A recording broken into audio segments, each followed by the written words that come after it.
અત્યારે હાલ મહત્વપૂર્ણ સમાચાર સામે આવી રહ્યા છે તેની પર નજર કરીએ તો વડોદરામાં કોંગ્રેસની જન આક્રોશ રેલી યોજવામાં આવી રહી છે।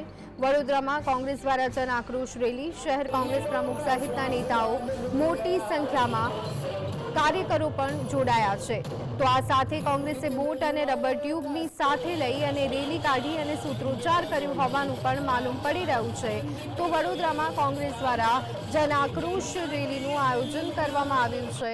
ખાસ કરી અને શહેર કોંગ્રેસ પ્રમુખ સહિતના નેતાઓ પણ મોટી સંખ્યામાં આ રેલીમાં જોડાયા છે। તો સાથે જ કાર્યકરો પણ જોડાયા છે। કોંગ્રેસે બોટ અને રબર ટ્યુબ સાથે લઈ અને રેલી કાઢી હોવાનું જોવા મળી રહ્યું છે। તો સાથે જ સૂત્રોચ્ચાર કરવામાં આવ્યા છે જે હરણીકાંડ થયો હતો અને જે માસૂમ ભૂલકાઓએ પોતાના જીવ ગુમાવ્યા હતા ત્યારે તંત્રની કામગીરી સામે સરકારની સામે વિરોધ કરતો વિપક્ષ જોવા મળ્યો છે। ત્યારે આ જ સંદર્ભે અત્યારે હાલ રેલી પણ યોજવામાં આવી છે। રબર ટ્યુબ સાથે લઈ અને રેલી કરવામાં આવી રહી છે। કોંગ્રેસ બોટ અને રબર ટ્યુબની સાથે જન આક્રોશ રેલી કાઢી રહી છે। મોટી સંખ્યામાં કાર્યકરો પણ આ રેલીમાં જોડાયા છે।